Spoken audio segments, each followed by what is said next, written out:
આજે છે ગણેશ ચતુર્થી અને ગણેશ ચતુર્થી માટે શું બનાવવાનું સ્નેહ? લાડવા બનાવવાના છે. ગણેશજીને લાડવા બહુ ભાવે, ખબર તને? તો ગણેશજી માટે લાડુ બનાવવાના છે આજે. અને સ્નેહના માટે શું બનાવવાનું છે? ભજીયા બનવાના છે. તો ચલો આજે પ્રસાદ ધરાઈશું ગણપતિને, એટલા માટે આજે અલગ અલગ વસ્તુ બનવાની છે. તો ચૂરમાના લાડુ બનશે. ચૂરમાના લાડુ હું કઈ રીતે બનાવું છું.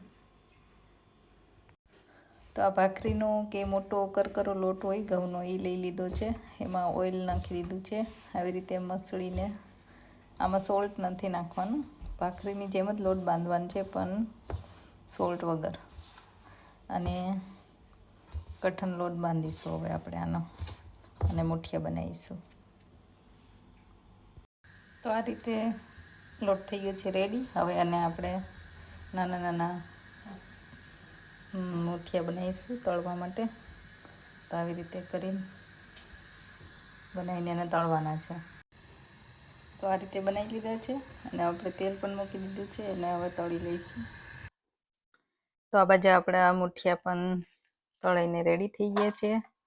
હવે આવા મોટા મોટા થોડા પેલા ભાંગી નાખશું, એટલે ઠરી જાય. અને ઠરે એટલે આને આપણે મિક્સીમાં ગ્રાઇન્ડ કરી લઈશું.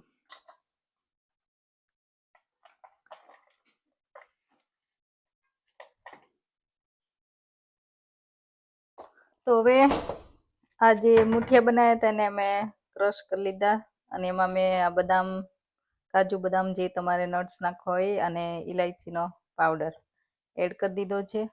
હવે આપણે આમાં શુગર પણ દળેલી એડ કરીશું. તો આમાં ઘણા ચણાનો લોટ પણ નાખતા હોય છે. તમને ઈચ્છા હોય તો નાખી શકો છો ઘીમાં શેકીને. અને ઘી પણ ગરમ કરી લેવાનું છે. તો હવે આ બધું આપણે સરસ મિક્સ કરીશું પહેલાં, અને પછી એમાં ઘી નાખીશું એટલું કે આપણે લાડુ સરસ રીતે બને. તો આ રીતે બધું મિક્સ થઈ ગયું છે. અને જો તમારે આની ખાંડની જગ્યાએ ગોળનો પાયો લાવીને ઘણા કરતા હોય છે, તો એવી રીતે કરવા હોય તો પણ લાડુ કરી શકો. પણ મને ચૂરમાના લાડુ આ રીતે કરવા ગમે છે, એટલે હું આ રીતે કરું. બધું મિક્સ થઈ ગયું. હવે આપણે આમાં ઘી એડ કરીશું. તો આ થઈ ગયા છે મારા લાડુ રેડી. અલગ શેપ આપ્યો છે, થોડું મોડક ના શેપ નહોતો પણ એમ જ. તો લાડુ રેડી છે. તો લાસ્ટ ટાઈમ મેં જ્યારે મારુંના ભજીયા બનાવ્યા હતા, લોકોએ રિક્વેસ્ટ કરેલી કે તમે નેક્સ્ટ ટાઈમ વિડીયો બનાવજો. તો આજે બનવાના છે અગેન મારુંના ભજીયા. એમાં આવી મેં પટેટોની પતલી સ્લાઈસ કરી લીધી છે, અને એમાં મેં કસૂરી મેથી, થોડો ધાણા જીરું પાવડર, અને આપણે આ કોથમીર, લીલા મરચાં, અને એમાં છે ને ચણાનો લોટ, જે આપણે કોટ થાય એટલો જ નાખવાનો છે, વધારે આપણે બેટર બનાવીએ એવી રીતે નથી બનાવવાનું. અને લસણની ચટણી, સોલ્ટ, ચાટ મસાલો, એ બધું આપણે એડ કરીશું.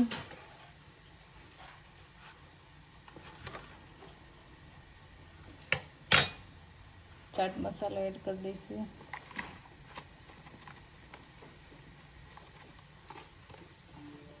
અને આમાં લેમન નાખવાનું. બધું મિક્સ કરીશું અને થીક એકદમ કોટ થાય એવું બેટર બનાવવાનું છે. તો હવે અમે લેમન જ્યુસ નાખીએ, સોલ્ટ, કોથમીર અને ગ્રીન ચીલી, થોડી આપણે હળદર પણ નાખીશું, કલર સરસ આવે એટલા માટે. અને થોડી હિંગ, થોડી હિંગ, અને આ થોડી હળદર. હવે આપણે પહેલાં મિક્સ કરી દઈશું એમ જ હાથેથી.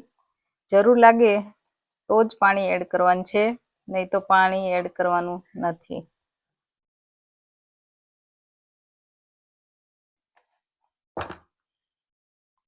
તો આ રીતે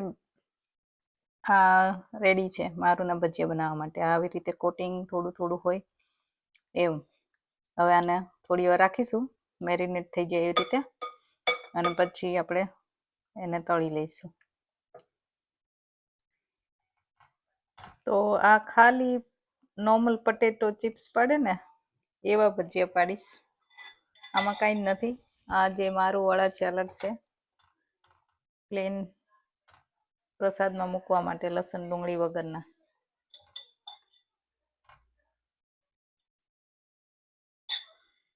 એમાં તો આપણે જે નોર્મલ ખીરું બનાવીએ અને બટેકાની ચિપ્સ કરીએ, ધેટ્સ ઇટ.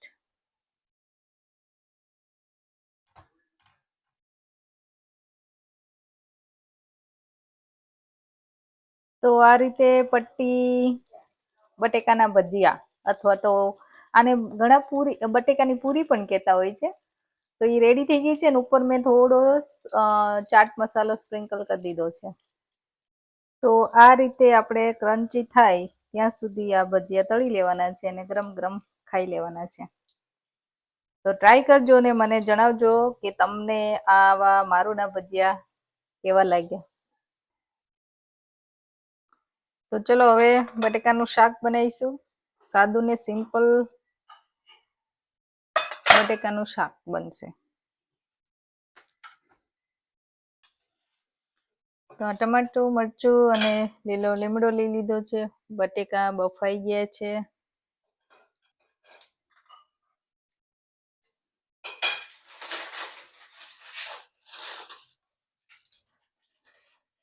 થોડું જીરું, મેથીના દાણા, થોડી હિંગ, હળદર અને હવે જે ટમાટાની કાપ્યું છે આપણે એડ કરી દઈશું. હવે બધા આપણે મસાલા કરી દઈશું અને થોડી વાર ટમાટો ચડે ત્યાં સુધી આપણે એને ચડવા દઈશું. એઝ નોર્મલ બાફેલા બટેકાનું કેવું શાક બનાવીએ આપણે એ જ રીતે બનવાનું છે. થોડો ગરમ મસાલો એડ કરીશું. તો મેં થોડું પાણી એડ કરી દીધું છે અને ટમાટર પણ સરસ ગળી ગયા છે. તો હવે હું આમાં આપણે પટેટો હાથે મેશ કરીને નાખી શકો. એકદમ મેશ કર્યા, મેં કંઈ પીસ કર્યા નથી. બધું એડ કરીશું.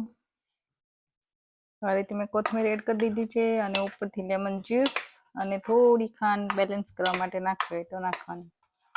તો આ થઈ ગયું છે રસાવાળું બટેકાનું શાક, જે પેલા શું કહેવાય બનાવતા હોય છે આવું શાક ઢાબા ઉપર નહીં, પણ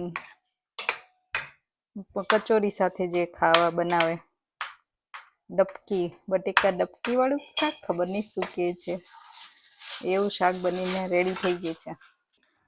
તો હવે આજે એક નવી વસ્તુ ટ્રાય કરવાની છે જે મેં જોઈ હતી. ઓરિયો બિસ્કિટના મોદક બનાવવાના છે. તો આ ઓરિયો બિસ્કિટમાંથી મેં ક્રીમ અલગ કરી લીધું છે અને આને હવે આપણે ક્રશ કરી લઈશું. આ જો ક્રીમ જે બિસ્કિટનું મેં કાઢેલું એમાં થોડા પિસ્તા નાખ્યા છે અને હવે આપણે બધું મિક્સ કરી લઈશું. આને આપણે મિડલમાં ફિલિંગ કરવા માટે યુઝ કરીશું. અને આ જે ઓરિયોને મેં ક્રશ કરી લીધો છે એમાં હવે કન્ડેન્સ મિલ્ક આપણે એડ કરીને લોટ જેવું કરવાનું છે, લોટ બાંધવાનો હોય ને એવી રીતે. તો આ રીતે કન્ડેન્સ મિલ્ક થોડું એડ કરવાનું અને પછી મિક્સ કરીને આપણે લોટ બંધાય એવું કરી લઈશું.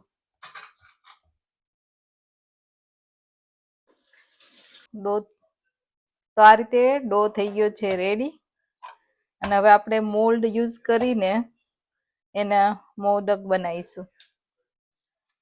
તો આ મોદક આમાં છે ને થોડું આપણે ઘી લગાવીશું એટલે ચોટે નહીં, અને પછી એમાં ભરીને વચ્ચેથી જગ્યા કરીને ફિલિંગ કરીને મોદક બનવાનું છે.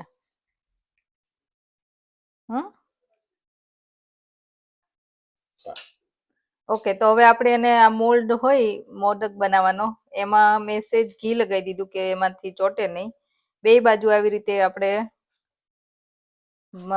જે ઓરિયોના બિસ્કિટનું જે આપણે ફિલિંગ બનાવ્યું હતું લોટ જેવું, એને આવી રીતે આપણે સરસ રીતે શેપ આવે એ રીતે ભરી દેવાનું. અને આમાં વધારાનું હોય તો બધું બહાર આવી જાય એનીવે. એટલે ભરીને આવી રીતે દબાઈ દેવાનું. હવે વચ્ચે જે જગ્યા રહી છે ને એ જગ્યામાં હું થોડુંક કામ કરી દઈશ, વધારે જગ્યા. અને પછી એ જગ્યામાં જે આપણે આ ક્રીમ અને પિસ્તાનું જે બનાવ્યું હતું એને આપણે ધીમે ધીમે અંદર એડ કરવાનું. તો આવી રીતે દબાવવાનું એકદમ સરસ, એટલે અંદર એકદમ જતું રહેશે. અને પછી બહારથી આખું આવી રીતે પેક કરી દેવાનું. અને આ રીતે જો વધારાનું હશે એ બહાર આવી જ જશે. તો એને આપણે હાથથી અથવા તો આવી રીતે ચપ્પાથી લઈ લેવાનું, એટલે સરસ રીતે બને. હવે આપણે આને ઓપન કરશું અને આ મોદક થઈ ગયું છે રેડી. તો જોઈ લો, આ રીતે મેં બનાવ્યા છે અમુક. અને આપણે કન્ટિન્યુ આવી જ રીતે બધા મોદક બનાવી લેશું. તો આ થઈ ગયું છે પ્રસાદ રેડી. અને આ મોદક પણ થઈ ગયા છે રેડી.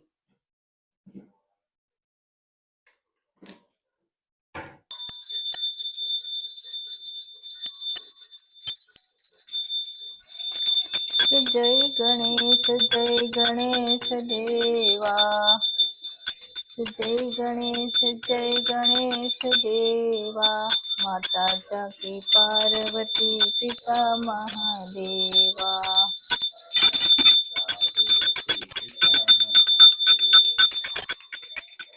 જય ગણેશ દેવા, જય ગણેશ દેવા, શ્રી પાર્વતી પિતા Mahadeva, Mahadeva.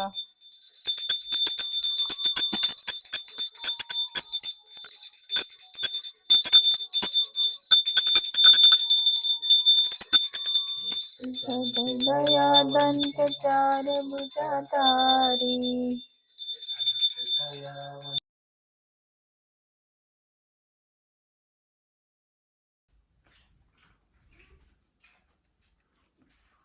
What's your favourite food ever? Yeah. I really should not be eating this. With the oil fights the oil and it cancels out all oil, which prevents your pimples. That doesn't help. It's a better version of Oreo. Better version of Oreo. ચાંદને કેવું લાગ્યું? Good. Very good. Uh-huh. આ પહેલી વાર મોદક બનાવ્યા મમ્માએ, અને એ છોકરાને ભાવે એવા બનાવ્યા હતા, એટલે તો ભાવે જ ને. કેવા મોદક છે બોલો? Oreo. આખું Huh? આખું બોલો. What? Oreo modak. હા, Oreo modak. Filling. You got no filling? Oh. તો ઓલામાં જ એ જ લઈને કહીએ છીએ. I added more. તો વધારે એડ કરવાનું હતું એટલે. I did at the end. Okay, પેલા બાઉલમાં છે એક્સ્ટ્રા, લઈ લે. Okay. તો આ રીતે કર્યું ઘરે ગણપતિની સ્થાપના ને ગણપતિને જમાડ્યા અને ગણેશ ચતુર્થીનું સેલિબ્રેશન. પણ અમારા ફ્રેન્ડના ઘરે એ લોકો ગણપતિ બેસાડે છે દર વર્ષે, તો મારે ત્યાં જવાનું છે હવે કાલે સેલિબ્રેશન કરવા માટે. તો સેલિબ્રેશન ગણેશ ઉત્સવનું કન્ટિન્યુ છે. તો તમને જો અમારા વિડીયો ગમતા હોય તો please like, share and subscribe. અને એનાથી અમને પણ વધારે મજા આવે છે બનાવવાની અને તમારી સાથે બધું શેર કરવાની. So please please please like and share. Comment તમને ગમતા હોય તો પણ કમેન્ટ કરજો, તો ખબર પડે મને. અને તમે કઈ રીતે ગણેશ ચતુર્થી સેલિબ્રેટ કરો છો એ પણ કમેન્ટમાં જણાવજો.